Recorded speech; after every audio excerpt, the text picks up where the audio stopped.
چھوٹے مسائل کو درکنار ایک جگہ رکھو. امت مصطفیٰ آج جس قسم پرسی کی حالت میں ہے، جب نبی پاک صلی اللہ تعالی علیہ وسلم کی عزت پر حملے ہیں تو پھر تمہاری عزت کہاں خاک میں رہنے والی ہے؟ ہماری اپنی عزت کی بچانے کی کیا فکر کرنی ہے آپ کو؟ پوری دنیا کا حال یہ ہے. پہلے تو ایک مسلمان کی بات میں آپ کو بتاؤں، فرانس جیسا پاورفل ملک، بہت ہی مضبوط کنٹری، 100 سال پہلے کی بات بتا رہا ہوں، نبی پاک صلی اللہ تعالی علیہ وسلم کی شان میں وہ کوئی گھناؤنی یا گستاخانہ انداز کی فلم ریلیز کرنا چاہتے تھے، یا پھر کسی طرح سے مذاق مسخرے والے کام کے ذریعے سے میرے آقا صلی اللہ علیہ وسلم کو نشانہ بنانا چاہتے تھے، اور اس بات کو وہ اپنی آزادی رائے اور اپنی خیال کی آزادی کو بتاتے ہیں. اس زمانے میں سلطان عبد الحمید تھے، اور ترکی کے وہ آخری خلیفہ سلطان عبد الحمید، صرف انہوں نے ایک اسٹیٹمنٹ دیا تھا فرانس کو کہ باز آ جاؤ یہ تمام چیزیں کرنے سے، ورنہ پوری دنیا لا کر میں تمہارے سر پہ پھوڑ دوں گا. صرف اتنا جملہ تھا.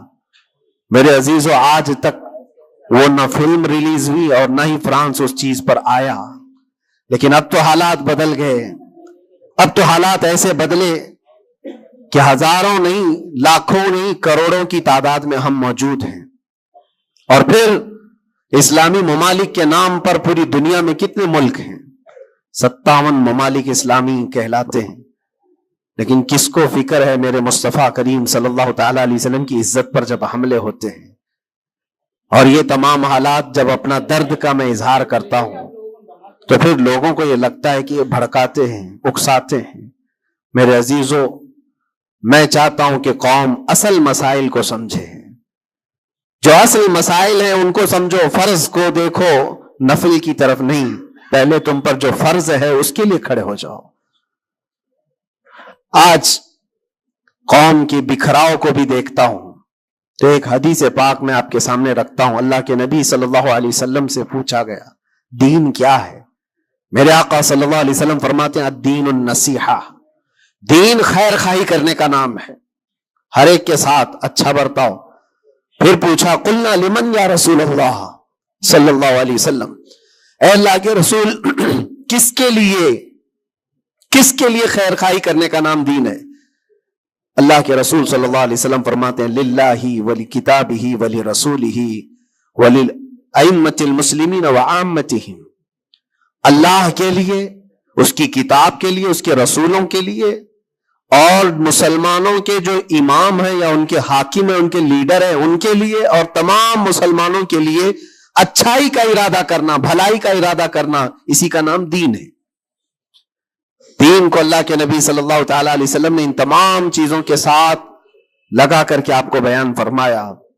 اور آج میں اس میں سے ایک ٹکڑا ہی اگر بیان کروں کہ الدین النصیحہ لائمۃ المسلمین وعامتہم، مسلمانوں کے امام، مسلمانوں کے جو لیڈر ہیں ان کے لیے اور عام مسلمانوں کے لیے خیر خواہی کرنے کا نام دین ہے. اور آج میرے عزیزو اس بات کی بہت زیادہ ضرورت ہے، بہت زیادہ ضرورت ہے. اجتماعی طور پر سب دیکھیں کہ ہمارا مفاد کس میں ہے، امت کا کام کس میں ہو سکتا ہے. اور ایک حدیث میرے آقا صلی اللہ علیہ وسلم فرماتے ہیں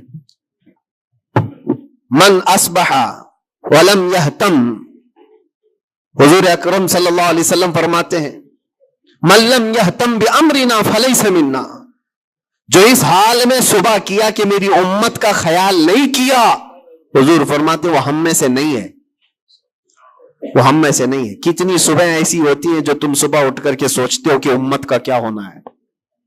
یا آقا کریم صلی اللہ علیہ وسلم فرماتے ہیں جس نے میری امت کا خیال نہیں کیا وہ مجھ میں سے نہیں ہے، وہ ہم میں سے نہیں ہے. عزیزان گرامی وقار، ہر ایک کو ایک درد ستاتا ہے کہ کل کیا کھاؤں گا، کل کیا پہنوں گا، میرا گھر کیسے بنے گا، میری جاب کیسے لگے گی. لیکن ان غربائے امت کے لیے کون سوچتا ہے جو کاٹے جا رہے ہیں، مارے جا رہے ہیں، جن کے گھر اجاڑے جا رہے ہیں، ان کے بارے میں کبھی دل کے اندر نرمی آتی ہے؟ اگر تمام مسلمانوں کے دلوں کے اندر یہ نرمی اور یہ رحم ہوتا تو میرے عزیزو حالات ایسے نہیں ہوتے تھے، حالات ایسے نہیں ہوتے۔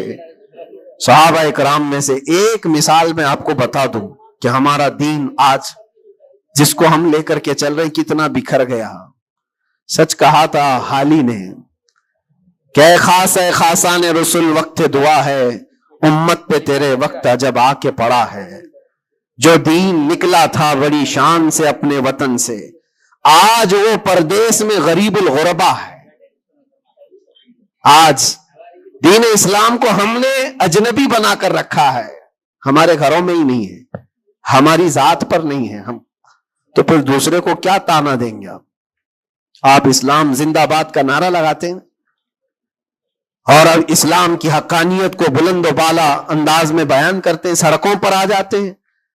تمہیں سڑکوں پر آ کر احتجاج کرنے کی کیا ضرورت ہے؟ تم اگر اسلام کو اتنا ہی پسند کرتے ہو تو اپنی بیویوں پر کیوں نہیں اسلام پسند کرتے؟ اپنی بچیوں پر، اپنے گھر والوں پر اسلام کو کیوں نہیں پسند کرتے؟ انہیں بے پردہ باہر جب گھمایا جاتا ہے تب اسلام زندہ باد کا نعرہ کیوں نہیں؟ یہ شادی ہال میں کبھی جا کر دیکھیں، یہ پارٹیوں میں جا کر دیکھیں، اندازہ بھی نہیں ہوتا کہ یہاں مسلمانوں کا جم غفیر ہے۔ میرے عزیزو، ایک حدیث عرض کرتا ہوں، حضرت ابو دردہ رضی اللہ تعالیٰ عنہ سے منسوب ہے۔ حضرت عمر فاروق رضی اللہ تعالیٰ عنہ کا زمانہ خلافت ہے اور عادل کے وہ بادشاہ ہیں، بیٹھے ہوئے تھے، ایک شخص کو پکڑ کر لایا گیا عدالت میں، کہا گیا کہ اس نے قرض لیا ہے اور یہ دیتا نہیں ہے۔ تو جو قرض خواہ تھے وہ بھی صحابی تھے، انہوں نے کہا کہ یہ اجنبی آدمی مدینے کا تو ہے نہیں، لیکن میں نے اس کو پیسے دیے تھے، یہ واپس نہیں لوٹاتا اور آئیں کائیں کرتا رہتا ہے، بہانے بناتا ہے۔ حضرت عمر فاروق رضی اللہ تعالیٰ عنہ نے اس اجنبی شخص سے کہا، اب تم کیا کہنا چاہتے ہو؟ تمہیں قید میں ڈال دیا جائے گا، تم اس کے پیسے ادا کرنا چاہتے ہو یا نہیں؟ اس نے کہا مجھے 2 دن کی مہلت چاہیے، میں جاؤں گا اور لا کر کے واپس اس کی رقم ادا کر دوں گا جو مجھ سے تقاضا کر رہے۔ حضرت عمر نے کہا کہ تو جائے گا یہاں سے چھوڑ کر اور واپس آئے گا نہیں آئے گا اس کا کیا بھروسہ؟ کوئی ہے تیری جو ضمانت لے گا؟ یہاں پر کورٹ بھی جب ہمیں بیل لیتی ہے تو ایک ضامن کھڑا کرتی ہے کہ اس کی ضمانت کون لیتا ہے، تو یہ تو پرانا دستور ہے۔ آپ نے پوچھا کوئی ہے تیری ضمانت لے گا؟ اگر تو نہیں آئے گا تو ہم اس کو پکڑیں گے۔ اس نے مجمع میں دیکھا کوئی اس کی پہچان والا تو ہے نہیں، تھا تو یہ مسلمان لیکن اس کے گہرے تعلقات کسی سے ہے نہیں۔ نظر ڈالا، اس نے کہا میں کسی کو پہچانتا نہیں اس میں سے، اور کون میری ضمانت لے گا؟ صحابہ اکرام بیٹھے ہوئے تھے، سب تو جانتے ہیں کہ ایک اجنبی ہے اور بھاگ گیا تو آئے گا نہیں، لیکن اس کے باوجود ایک صحابی ہیں حضرت ابو دردہ، کھڑے ہوتے ہیں، کہتے ہیں امیر المومنین میں اس کی ضمانت لیتا ہوں، میں اس کی ضمانت دیتا ہوں۔ کہا تم جانتے ہو اس کو؟ کہا جانتا تو نہیں، اتنا ہے کہ یہ مسلمان ہے، اتنا ہے کہ میرے آقا صلی اللہ تعالی علیہ وسلم کا غلام ہے۔ کہا کہ اگر یہ واپس 2 دن کے اندر نہیں آیا تو ابو دردہ نے کہا امیر المومنین آپ مجھے گرفتار کر سکتے ہیں، میں اس کی جگہ پر قید میں چلا جاؤں گا۔ تو آپ نے لکھوا دیا اور اس شخص کو چھوڑ دیا، جاؤ 2 دن کا تمہارے پاس ٹائم ہے، لوٹ آ جاؤ۔ وہ چلا گیا۔ لوگوں میں تو یہی مشہور تھا، ایک بار جو چھوٹ گیا وہ عدالت سے واپس کہاں آتا ہے؟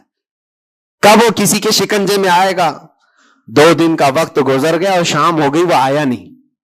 مغرب کا وقت تھا، اس سے پہلے امیر المومنین نے کہلا بھیجا کہ ابو دردہ سے کہو کہ اپنی گرفتاری دے دے، جس کی وہ ضمانت لیا تھا وہ آیا نہیں ہے۔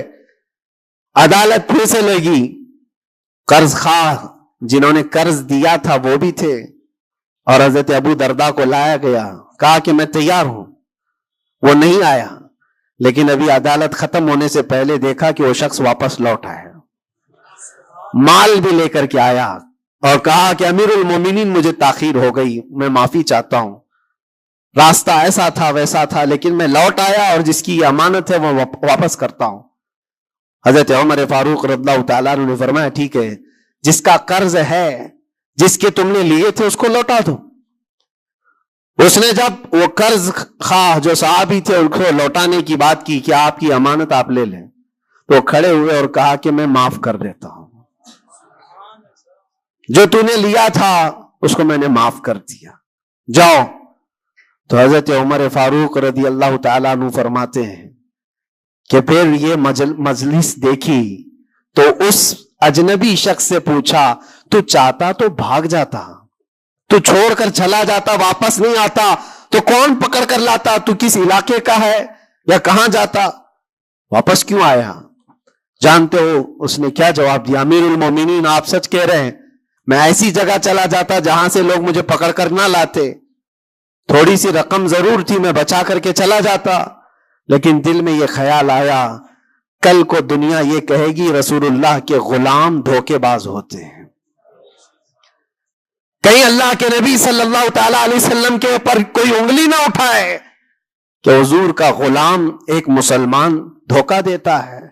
اس لیے میں واپس لوٹ آیا، میرے لیے دنیا حقیر ہے، میرے مصطفیٰ کی نسبت بہت بلند ہے۔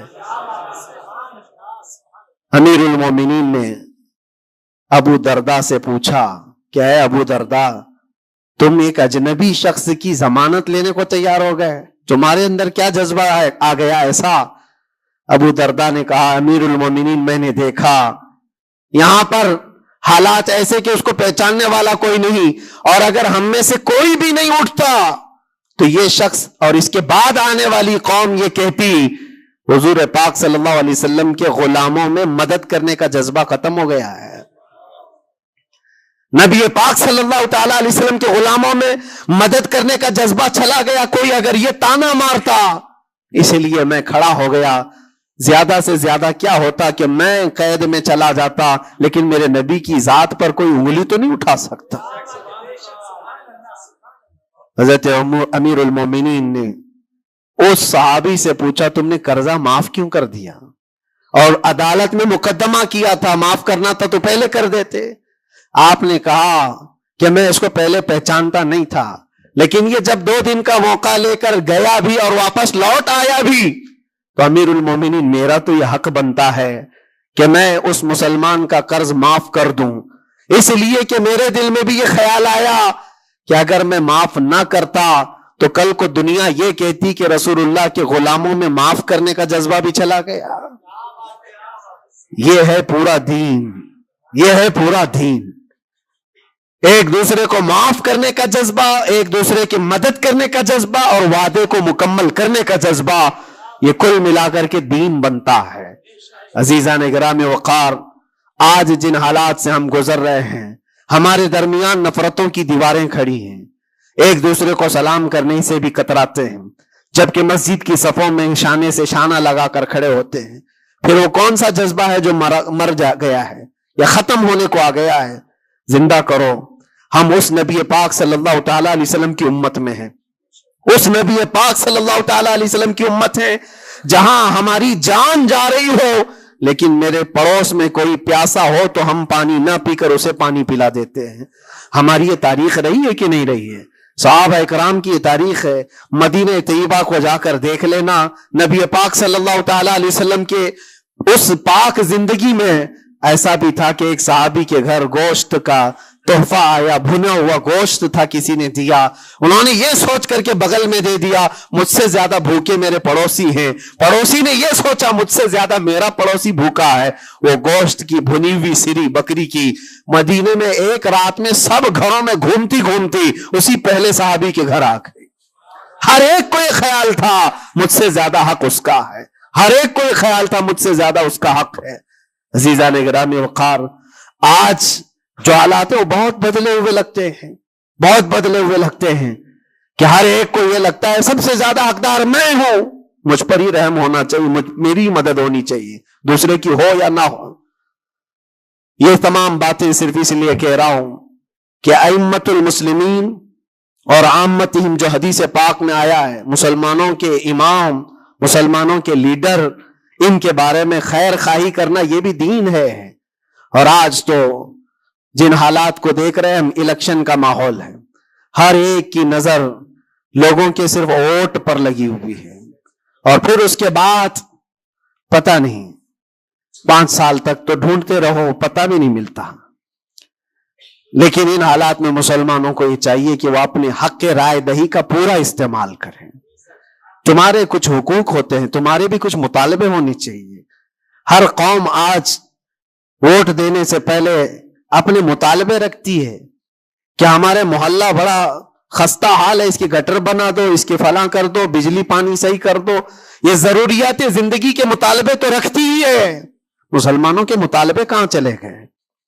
ہمارے حقوق کے بارے میں کبھی بات کیوں نہیں رکھی جاتی؟ اسی لیے میرے عزیزو، میرا مشن تو صرف اتنا ہے، ہمارا لیڈر وہی ہے جو ناموس رسالت کے لیے کھڑا رہتا ہے. ہم اس کو لیڈر بھی مانتے ہیں جو میرے آقا صلی اللہ تعالی علیہ وسلم کی عزت کے لیے کھڑا رہے. اس لیے کہ میرے عزیزو، ہمارا پورا ایمان یہی ہے، ہمارا پورا ایمان یہی ہے.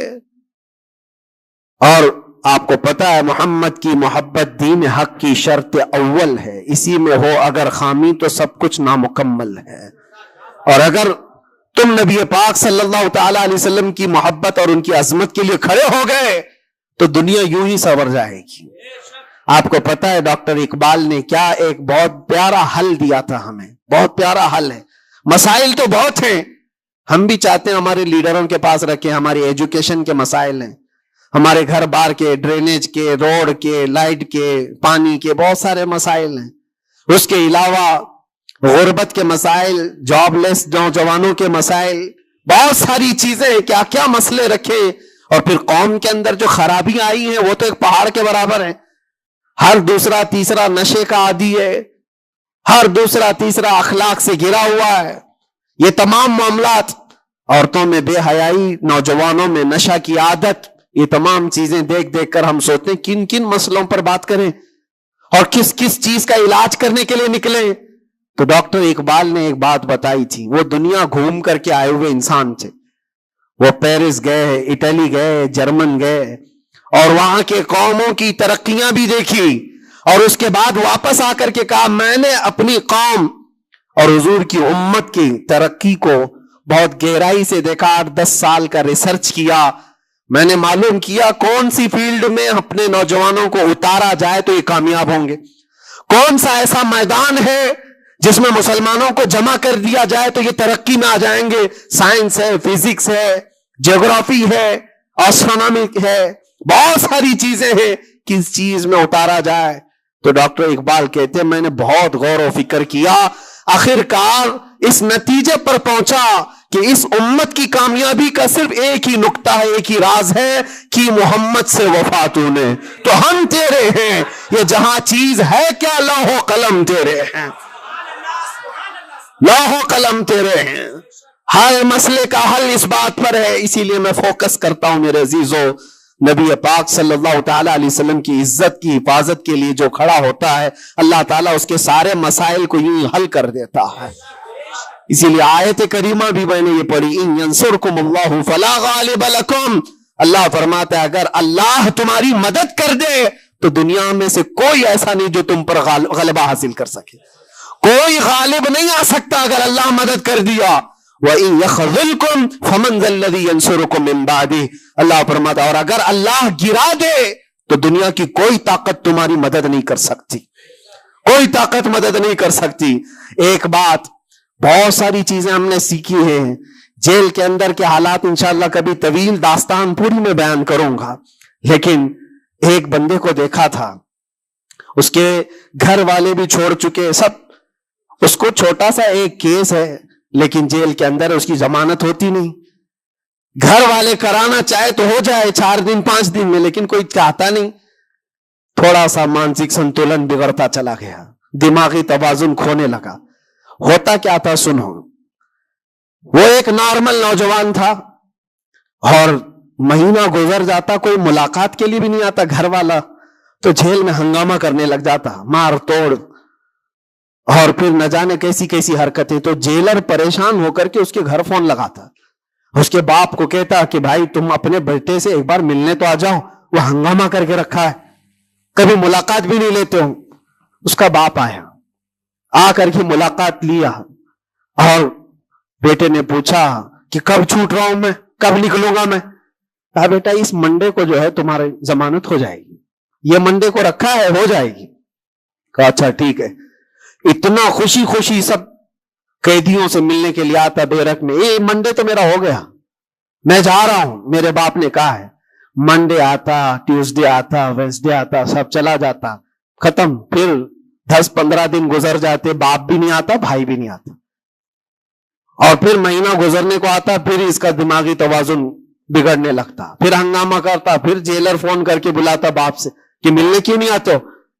باپ آتا، بیٹا کوئی بات نہیں، کچھ مسائل میں گھرے ہوئے ہیں، ہو سکتا ہے جان بوجھ کر کے اس کے گھر والے کر رہے ہوں، کچھ لوگوں کو زبردستی جیل میں رکھا جاتا ہے، گھر والے ہی رکھتے ہیں، باہر سے اچھا ہے یہاں کھاتے پیتے آرام سے رہو، دوسروں کی زندگی اجیرن کرنے سے بہتر ہے کہ یہاں رہو۔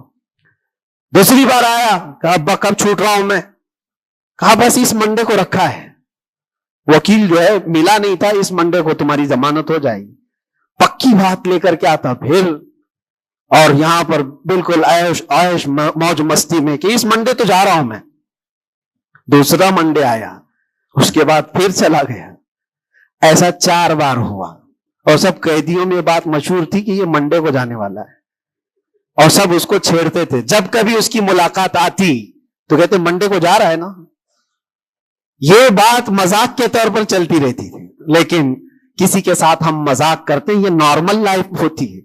لیکن اس لڑکے کے متعلق میں نے ایک بات سیکھی، 4-5 مرتبہ ہوگی بات ہے، وہ ملاقات لے کر کے واپس آ رہا تھا، ابھی اس نے کچھ کہا ہی نہیں، ساری بیرک میں سب بولنے لگ گئے کہ منڈے کو ہے نا تیری ضمانت۔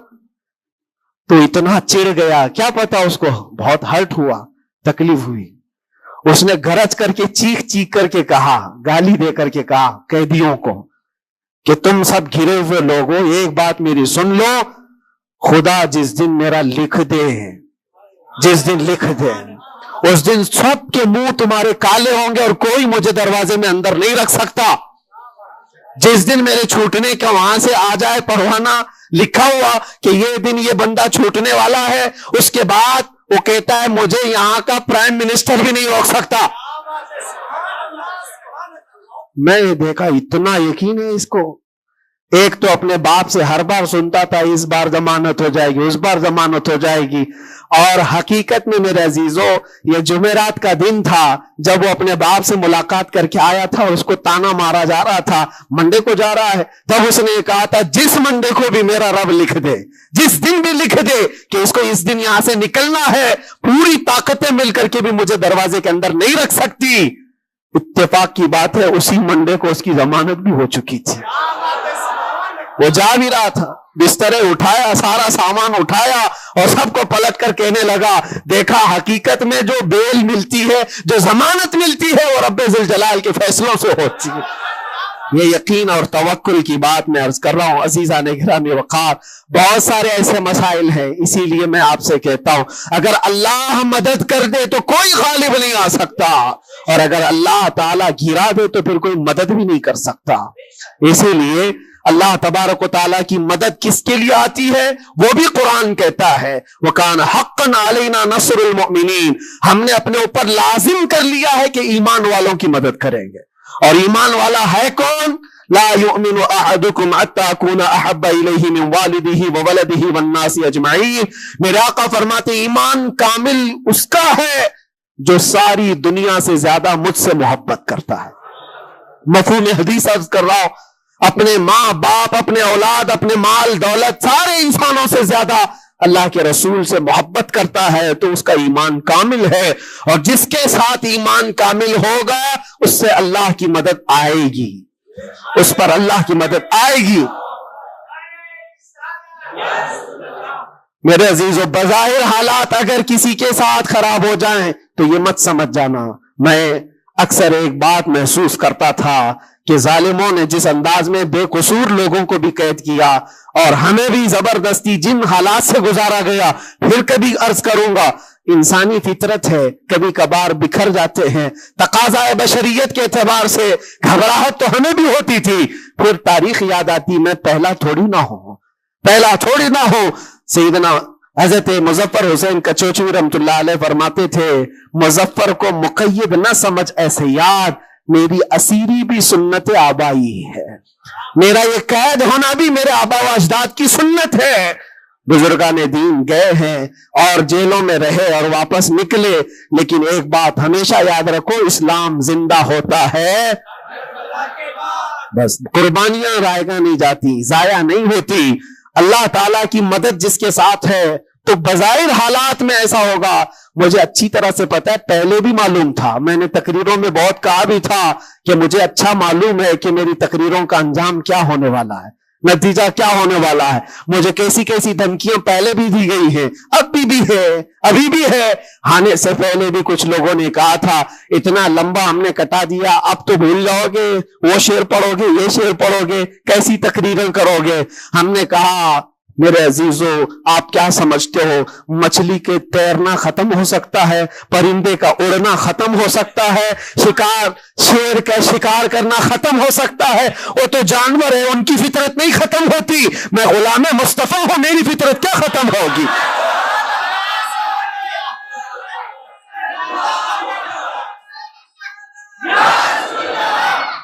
میں غلام مصطفیٰ ہوں، حق بات بولنا میری فطرت ہے، اور ہم اپنی فطرت سے بغاوت نہیں کرتے۔ اور یہ 8 مہینے نہیں 8 سال بھی رہے، اس کے بعد نکالیں، ہم وہی بات کہیں گے جو میرے مصطفیٰ کی عزت کی بات ہوگی۔ عزیزان گرامی وقار، حالات بظاہر کچھ دنوں کے لیے ہوتے ہیں۔ امام احمد بن حنبل پر تو 1500 کے قریب 300 کے قریب کوڑے لگائے گئے تھے۔ 300 کوڑے کس کو کہتے ہیں؟ انسان مر جاتا ہے۔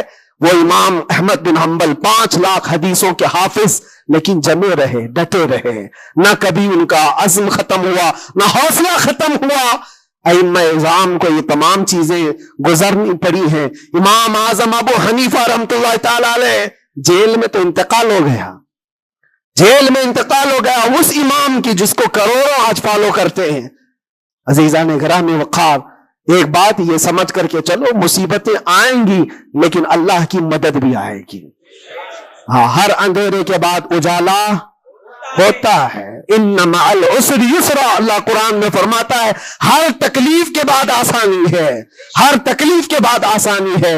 اور میں تو ذہن میں یہ پریپیئر کر کے رکھا تھا، ذہن میں دماغ میں یہ بات بٹھا کر رکھا تھا، آزاد ہونا نہ ہونا یہ اللہ کی مرضی پر ہے، لیکن اگر مر کر کے میری لاش بھی باہر آتی تب بھی مجھے اس بات کا اطمینان تھا جو بات ہمیں کہنی تھی وہ ہم کہہ چکے۔ انشاءاللہ رب تبارک و تعالی ہماری ان باتوں کو بچوں تک یہ محفوظ بھی کرائے گا۔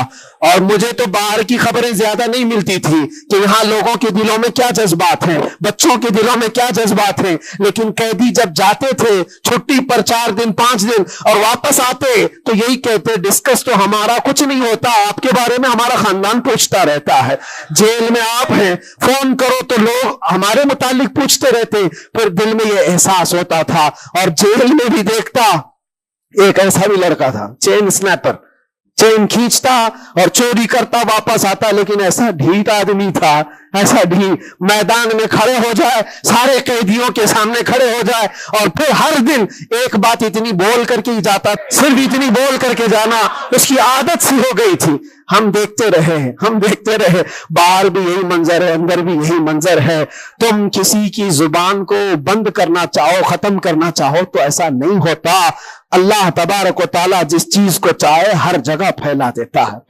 پھر یہ احساس ہوا میرے عزیزوں، تبلیغ اسلام صرف ہم ذریعہ ہوتے ہیں پہنچانا، میرے رب کی شان ہے، میرے رب کی شان ہے۔ اور حقیقت میں آپ کو بتاؤں، دلوں کو اپنی طرف مائل کرنا یہ ہم میں سے کسی کے اندر طاقت نہیں ہے۔ آج ہزاروں لاکھوں جو مجھے سننا چاہتے ہیں، اس میں بظاہر میرا کوئی کمال نہیں، بات ان کی کرو اور ہر دل پہ راج کرو، ان کی بات کرو۔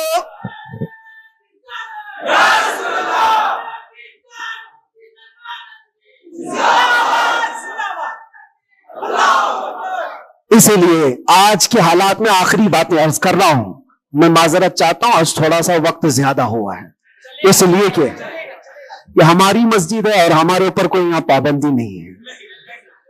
یہاں پر الحمدللہ جو لوگ بیٹھے ہیں 8 مہینے کے بعد سن رہے، 9 مہینے کے بعد سن رہے ہیں، تو تھوڑی کسر میں بھی نکال لوں، اس لیے میں تھوڑا زیادہ وقت آپ کے ساتھ لے رہا ہوں۔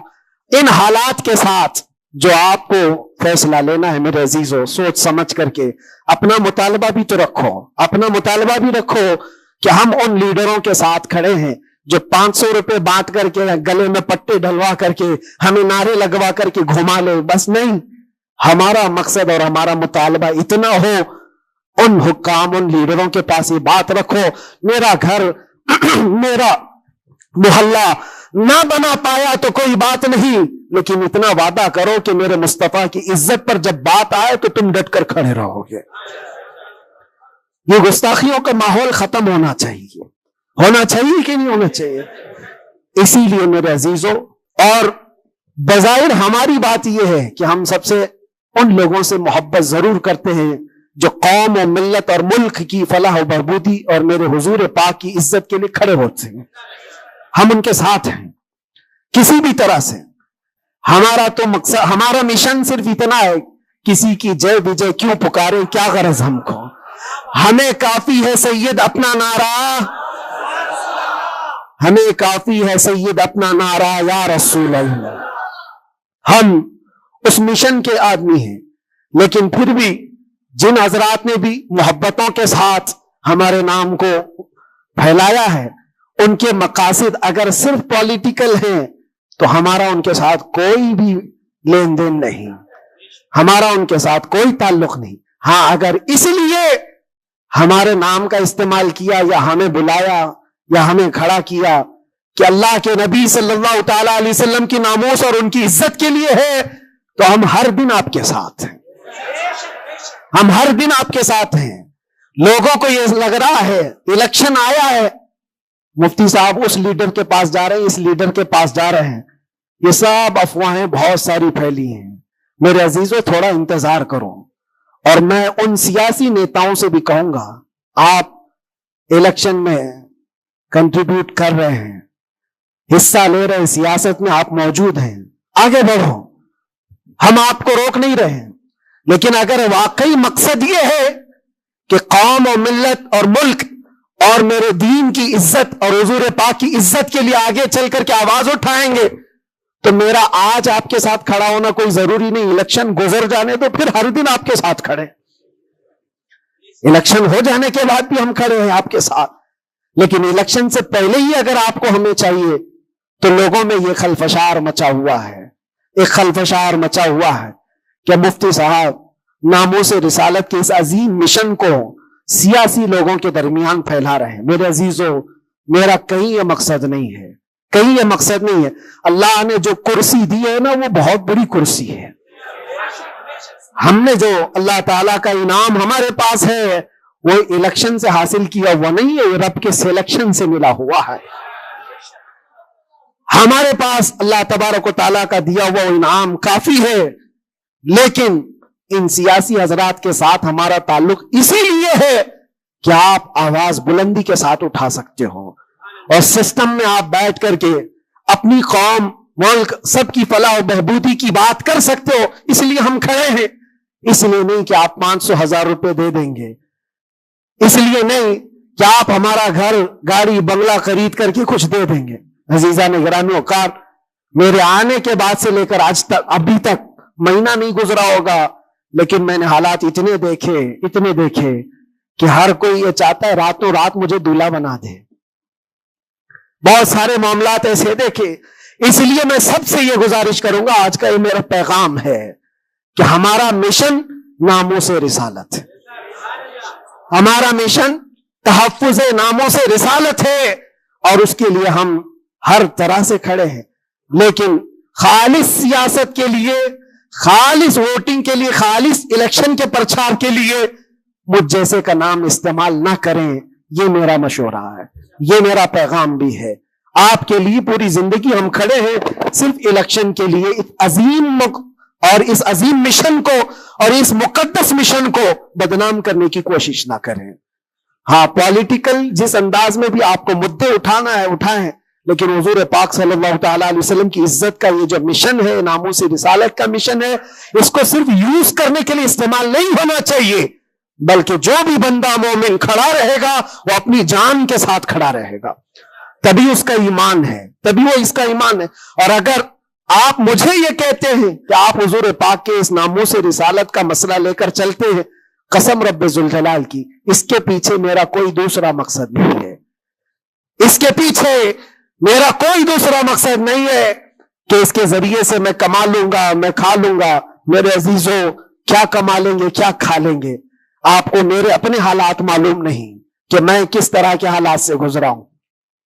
اگر لوگوں سے بٹورنا ہی ہوتا تو ممبئی میں میری بہت ساری بلڈنگیں ہوتی، میں تو کرائے کے گھر پہ رہتا ہوں۔ میرے عزیزوں، میں اس چیز کا قائل نہیں ہوں، اس چیز کا قائل نہیں ہوں کہ اس عظیم مشن کو اپنے مفاد اور ذاتی فائدے کے لیے یا دنیا بنانے کے لیے استعمال کیا جائے۔ میرا اس میں کوئی مقصد پنہا نہیں، مقصد صرف اتنا ہے کہ کل بروز قیامت رسول پاک صلی اللہ تعالی علیہ وسلم کی نظر ہم پر پڑے، تم ہنس کے کہے جانا دیوانہ ہے دیوانہ۔ بس میرا مقصد یہ ہے، اتنا ہے کہ نبی پاک صلی اللہ تعالی علیہ وسلم کی نظر عنایت ہو، ارشاد فرما دے کہ فرشتوں چھوڑ دو اس کو، یہ میرا دیوانہ ہے۔ بس اس مقصد کو لے کر ہم چلتے ہیں، اور اللہ کے نبی صلی اللہ تعالی علیہ وسلم وہ عظیم غیرت مند رسول ہیں۔ میں نے دیکھا میرے عزیزوں، دنیا مجھ سے چھوٹ گئی تھی، ہر طرح کے رابطے بند تھے، میں گھر سے بھی بات نہیں کر سکتا، بچوں سے بھی بات نہیں کر سکتا تھا، مجھے اندھیری کوٹھری میں رکھا گیا تھا جہاں سے آسمان بھی نظر نہ آئے۔ کئی دن گزرتے رہے، لیکن قسم ہے اللہ رب العزت کی، اس کے ذات کی، اس رسول پاک صلی اللہ علیہ وسلم سے جس سے ہم محبت کرتے تھے، انہوں نے ہمیں تنہا نہیں چھوڑا، میرے مصطفیٰ نے تنہا نہیں چھوڑا۔ ہم نے جو وہاں دیکھا ہے وہ بیان سے بھی باہر ہے، بیان سے بھی باہر ہے۔ کسی دن نہ پھسلنے دیا، کسی دن نہ بہکنے دیا، کسی دن نہ ٹوٹنے دیا، جس طرح مضبوطی کے ساتھ کھڑے تھے باہر اسی طرح کھڑے رہے، ورنہ تنہا رہتے رہتے وہاں پر آدمی ڈپریشن کے شکار میں پاگل ہو جاتے۔ پاگلوں کا پورا ایک یاد بنا ہوا ہے، لوگ اپنے ذہنی دن اور توازن کھو چکے ہیں، پیشاب پخانے ان کے کپڑوں میں ہونے لگتے ہیں۔ پاگلوں کا یاد ہے لیکن ان کو حکومت چھوڑتی نہیں ہے، جو جیل میں پاگل ہو گئے ان کے لیے بھی ایک یاد ہے۔ ایسے کتنے لوگ ہیں ان کو دیکھ کر گھبراہٹ تو ہوتی تھی، لیکن پھر تنہائی میں جب میرے مصطفیٰ کریم صلی اللہ علیہ وسلم کو یاد کرتے تو پھر وہ اپنے چہرے جمال جہاں آرا سے جو مشرف کرتے، جو انعامات دیتے تھے، وہ میرے لیے کافی ہے۔ اس کے بعد پھر کسی چیز کی حاجت نہیں ہوتی تھی، پھر وہ صحابہ کی بات یاد آتی تھی، وہ صحابہ کی بات یاد آتی۔ ایک خاتون مدینے کی جنگ احد میں جن کے باپ شہید ہو گئے، جن کا بھائی شہید ہوا، جن کا شوہر شہید ہوا، بیٹا بھی شہید ہوا، ایک جنگ میں 4 لوگ شہید ہوئے، وہ عورت کہتی ہے مجھے ایک بار رسول اللہ کو دکھا تو دو، میرے آقا سلامت ہے یا نہیں؟ وہ کہتے ہیں صحابہ کہ ہاں وہ سلامت ہے۔ وہ خاتون میرے مصطفیٰ کے چہرے کو دیکھتی ہے اور اس کے بعد کہتی ہے کل مصیبت بعدک جلل یا رسول اللہ، اے اللہ کے رسول آپ کے ہوتے ہوئے ہر مصیبت حل کی ہے، آپ اگر سلامت ہیں تو ہر مصیبت چھوٹی ہے۔ اسی لیے ان کا ہی یہ نعرہ تھا صحابہ کا، ہر ستم ہر ظلم گوارا ہے، ہر ستم ہر ظلم گوارا ہے یا رسول اللہ، بس ایک بار تو کہہ دے کہ تو ہمارا ہے، ایک بار تم کہہ دو کہ تو ہمارا ہے، ہر ستم ہر ظلم ہمیں گوارا ہے۔ اللہ کریم ہم سب کو حضور پاک کی محبت میں جینے مرنے کی توفیق عطا فرمائے۔ اللہ کریم ہمیں آخری سانس تک اس مشن پر قائم و دائم رکھے۔ ظالموں کے ظلم سے، کافروں کے کفر سے، مشرکین کے شرک سے اللہ ہماری حفاظت فرمائے، اور ہم سب کو مولا توکل اور یقین کی دولت عطا فرمائے۔ جادو نہیں، اثر ہے، اثر ہے۔ یہ نام مصطفیٰ میں اللہ نے وہ اثر رکھا ہے کہ رب تبارک و تعالیٰ کی اس حبیب کا نام پاگلوں کے کان میں بھی ہم پکار دیں تو وہ صحیح سلامت کھڑے ہو جائے۔ عزیزان گرامی وقار،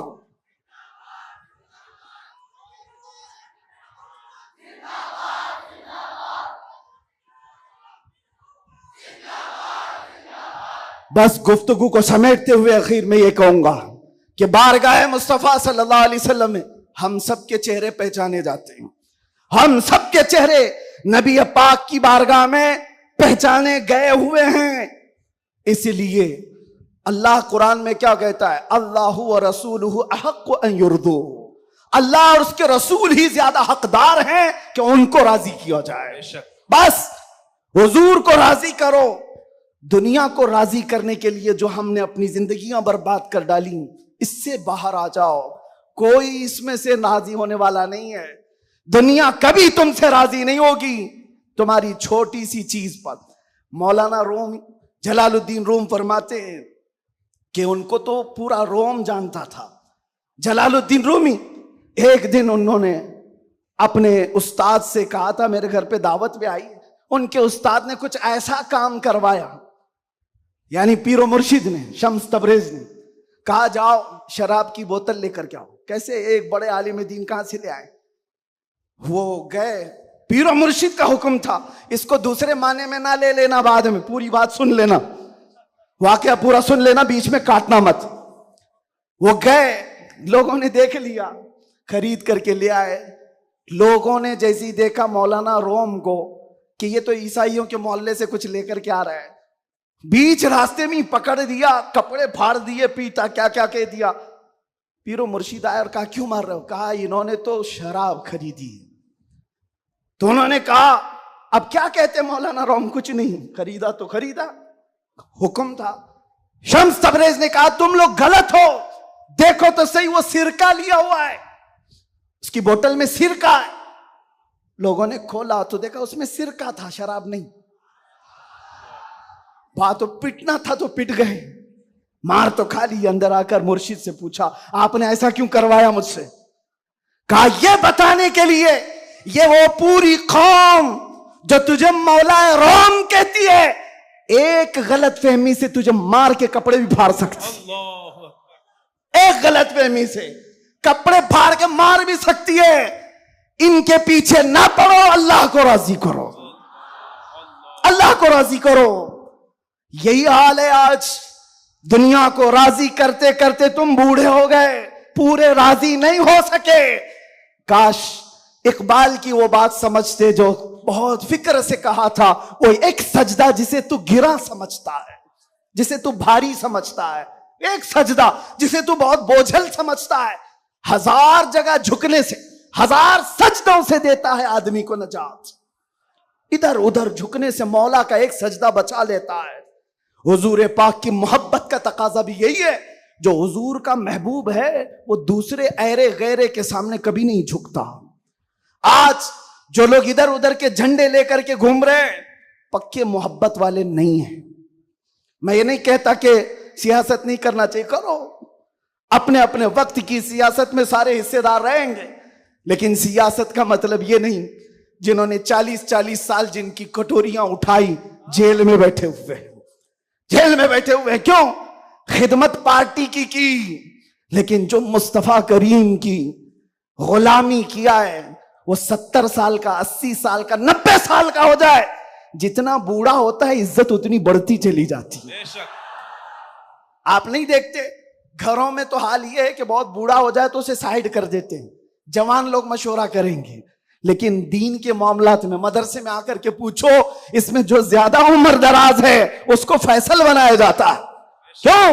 نبی پاک کی غلامی ایسی ہے، حضور پاک کی محبت کا تقاضا ایسا ہے. اچھا جمال بھی کم نہیں ہوتا.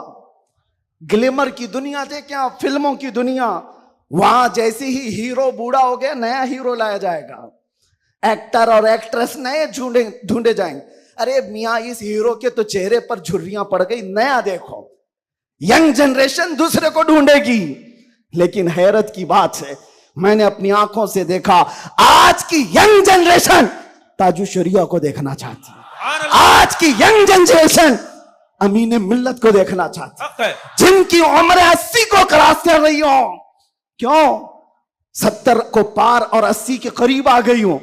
میاں دنیا کا دستور تو یہ ہے، یہاں جوان ہیرو ڈھونڈا جاتا ہے جس کا چہرہ ابھی چمک رہا ہے.